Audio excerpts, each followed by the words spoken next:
क्या आपने कभी सोचा है कि हर एक कदम जो हम जिंदगी में उठाते हैं वह हमारे लिए एक नया सफर की शुरुआत होता है।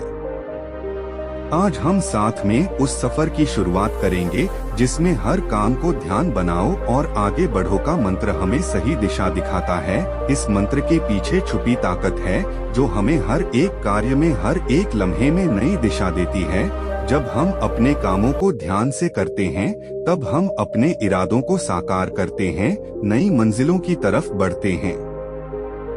आज हम सीखेंगे कैसे ध्यान से काम करके हम अपने सपनों को हकीकत में बदल सकते हैं, कैसे हर कदम एक नए सफर की शुरुआत बन सकता है। तो चलिए आज हम इस मंत्र के साथ मिलकर नए सफर की शुरुआत करते हैं जिसमें हर कदम एक नई कहानी का आरंभ होगा। बहुत पहले की बात है, एक महान सम्राट अपने रोज के कामों से परेशान रहने लगता था। उसको हर काम में मन नहीं लगता था। तब एक बार सम्राट के कानों तक बात पहुंची कि उसके राज्य में लागू नाम का एक बौद्ध भिक्षु असाधारण दार्शनिक रहता है। जब मंत्रियों ने बताया कि लाओ के एक एक शब्द में जीवन का सत्य छुपा है, उनके जैसा प्रबुद्ध व्यक्ति दूर दूर तक नहीं है, तब सम्राट ने सोचा कि एक बार चलकर देखते हैं कि लाओ झुंड कितना महान है। अगले दिन सम्राट लाओ से मिलने निकला। लाओ पहाड़ के पास एक छोटे से कस्बे में रहते थे। रास्ता बहुत लंबा था। बीच रास्ते में पता किया तो लोगों ने भी लाओ की तारीफ की। सम्राट ने सोचा कि सच में कोई बुद्धिमान, पढ़ा लिखा और प्रभावशाली व्यक्ति होगा। शाम को जब सम्राट लाओ जो की झोपड़ी के बाहर पहुंचा तो एक मजदूर छोटी सी बगिया में काम कर रहा था। शरीर पर मिट्टी लगी थी, पैरों में चप्पल नहीं थी। सम्राट ने पूछा, अरे बागवान महोदय, लॉज कहाँ है? मैं उनसे मिलना चाहता हूँ। बाजवा ने कहा, श्रीमान आप अंदर बैठिए, मैं अभी लाउंज को बुलाता हूँ। सम्राट अंदर बैठकर प्रतीक्षा करने लगा। थोड़ी देर में लाओ छूने झोपड़ी में आकर नमस्कार किया। सम्राट ने हैरान होकर कहा, अरे आप तो वही बागवान हैं जो बाहर थे। लालू ने कहा, कसूर माफ करें, मैं छोटा सा काम कर रहा था। मैं ही बागवान हूँ और मैं ही लॉन्च हो आप आने का कारण बताया। सम्राट ने कहा, मैंने सुना है कि आप जैसा असाधारण व्यक्ति राज्य में दूसरा नहीं है, तो मैं आपसे मिलने चला आया। मैं आपसे आत्मज्ञान पर उपदेश चाहता हूँ, लेकिन मुझे माफ कीजिए। मैं देख रहा हूँ कि आपके पास न कोई किताब है, न कोई सीधी, न कोई कला के संकेत दिखते हैं, लेकिन फिर भी आप बहुत शांत दिख रहे हैं। क्या मुझे आप अपना सीक्रेट बता सकते हैं? लाओ ने कहा, सुबह का समय ठीक रहेगा, कल सूर्योदय होने से पहले आप मुझसे मिली। यह कहकर लाओ जो मौन हो गए।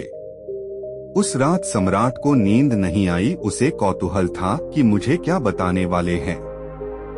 अगले दिन सम्राट पहुँचे तो लाओ जो बगीचे में खड़े थे। राव ने कहा, सम्राट यहाँ आई है और इस जग से पौधे पर धीरे धीरे पानी डालो। ऐसा करते करते हैं इन 15 पौधों पर पानी डाला, लेकिन पानी डालते समय तुम कुछ और मत करना, न कुछ और सोचना। अपना ध्यान पानी और पौधे पर बनाए रखना। अगर कोई आए तो रुक जाना और दोबारा पहले पौधे से पानी डालना। जब तुम सारे पौधों को पानी दे दो तब मेरे पास आना। सम्राट को पहली बार इस तरह का काम मिला था। सम्राट ने बड़े ध्यान से पहले पौधे में पानी डाला, फिर दूर पौधे में पानी डाला है, फिर तीसरे पौधे पर जा ही रहा था कि वह महल के बगीचे के बारे में सोचने लगा। सम्राट बुद्धिमान था, उसे पता था कि लाओ जूस की परीक्षा ले रहे हैं, अगर वह चीटिंग करेगा तो पकड़ा जाएगा। इसलिए सम्राट दोबारा पहले पौधे पर पानी डाल ले गया। इस बार वह दूसरे पौधे तक पहुंचा ही था कि पानी डालते डालते वह नदी के बारे में सोचने लगा। सम्राट परेशान होकर दोबारा पहले पौधे के पास पहुंचा। सम्राट जितनी कोशिश करता है उतना व्याकुल हो जाता और खुद को किसी न किसी विचार में फंसा हुआ पाता। आखिर शाम हो गई, लेकिन सम्राट आखिरी पौधे तक पहुंच नहीं सका। जब सम्राट थक कर बैठ गया तब लाओ ने कहा, सम्राट मैं तुम्हारी ईमानदारी से बहुत खुश हूँ, इसलिए सुनो, जब मन विचारों से खाली होता है तब उसमें मन का असली स्वरूप यानी साइलेंट अवेयरनेस प्रकट होती है। तब हर साधारण काम भी तुम्हें असीम ज्ञान शांति देता है। राजा ने कहा, लेकिन यह संभव कैसे है? जब हम काम करते हैं तो हमें कई विचार परेशान करते हैं। लाओ ने कहा, राजा तुम पौधे में पानी नहीं डाल रहे थे, तुम जल्दी से जल्दी काम खत्म करना चाहते थे। तुम्हें काम खत्म करने की जल्दी थी जिससे तुम मुझसे बात कर सको है, इसलिए तुम्हें यह काम बोझ लग रहा था, जिस कारण तुम इस पल में रोक नहीं पाए। अगर तुम इस फल की कीमत समझकर केवल पौधे और पानी पर ध्यान देते तो तुम्हें कोई विचार परेशान नहीं करते। राजा ने कहा, यह सब तो मैं समझ रहा हूँ, लेकिन इस पल में रहना बहुत कठिन है। क्या मुझे इसके लिए अकेले रहकर तपस्या करनी पड़ेगी? लाओ छू कहते हैं कि शांत मन तो पहले से ही मौजूद है, इसके लिए कहीं जंगल जाने की जरूरत नहीं है। सबसे पहले अपनी सांस पर ध्यान देना सीखो, तब आपको पता चलेगा कि शांति तो सांस के साथ ही बनी हुई है। उसके बाद काम करते करते सांस पर ध्यान बनाए रखो। आप बोलते चलते सोचते हुए भी अपनी सांस पर ध्यान दे सकते हो। जब आप ऐसा करते हो तो बिखरा हुआ मन सिमटने लगता है और एकाग्र यानी 1 पॉइंट जाता है। 1 पॉइंट माइंड से जब कोई काम किया जाता है तो उस मन में केवल वही काम रिफ्लेक्ट होता है और कोई विचार उत्पन्न नहीं होता है। जब ऐसा होता है तो कर्ता और कम एक हो जाता है और साइलेंट अवेयरनेस जो पहले से बनी हुई थी वह प्रकट हो जाती है। तुम इसे आत्मज्ञान, आनंद, प्रेजेंट मूवमेंट, इसे जो चाहे नाम दो, यह आसानी से प्राप्त हो जाती है। लाओ जो कहते हैं, जो मन मुश्किल को रजिस्टर नहीं करता है, जो मन परेशानी से भागता नहीं है, केवल सचेत रहता है, वह मन हर परेशानी को पार कर जाता है।